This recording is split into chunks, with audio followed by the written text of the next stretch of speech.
हर हर महादेव दीक्षा kitchen. आज बनवणार आहोत आपण गूळ शेंगदाणे आणि तिळीचे लाडू। तर चला बनवूया। गूळ घेतला एक वाटी आणि एक वाटी शेंगदाणे घेतले। ह्याच वाटीने मी एक वाटी शेंगदाणे घेतले आणि 2 वाट्या तीळ घेतले। आपण गूळ आणि तीळ शेंगदाण्याचे लाडू बनवून घेऊया। आता मी कढई ठेवली आहे। अगोदर आपण तीळ चांगली भाजून घेऊया बारीक गॅसवर।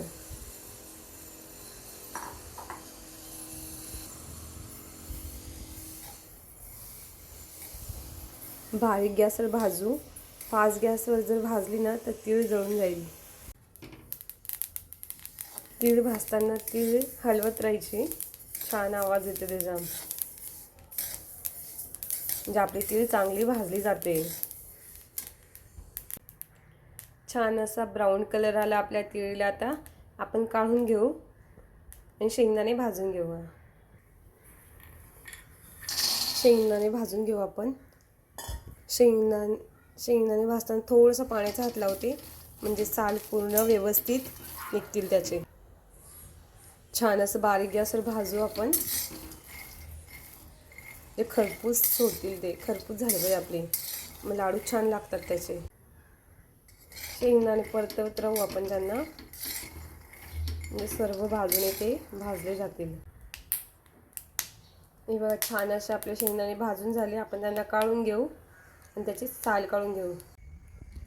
आपल्याला आता गूळ टाकायचा आहे। त्यासाठी गूळ सगळ्या बाजूने निघलं पाहिजे, त्यासाठी मी थोडंसं तूप लावून घेते कढईला, मी गूळ खाली लागणार नाही कढईला।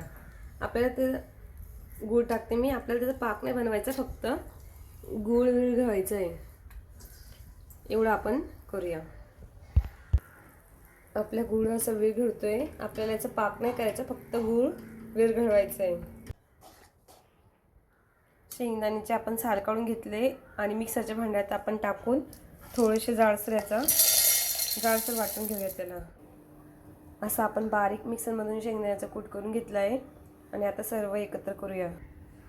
मी मोठं भांडं घेतलं आहे, आपण त्या भांड्यात करणार, त्याला थोडंसं मी तूप लावून घेते, म्हणजे आपण जे बनवणार आहे ते काहीच चिपकणार नाही खाली। आपण छान शेंगदाणा बारीक केलं आहे, तोपर्यंत बारीक गॅसवर आपण गूळ विरघळून घेतला आहे, छान झाला तो असा। आता आपण शेंगदाण्याचे आणि गुळाचे लाडू बांधून घेऊया। सर्व मिश्रण एकत्र करू, त्यासाठी या शेंगदाण्याचा कूट घेते, तीळ ॲड केले, छान असं आपण टाकून घेऊ याला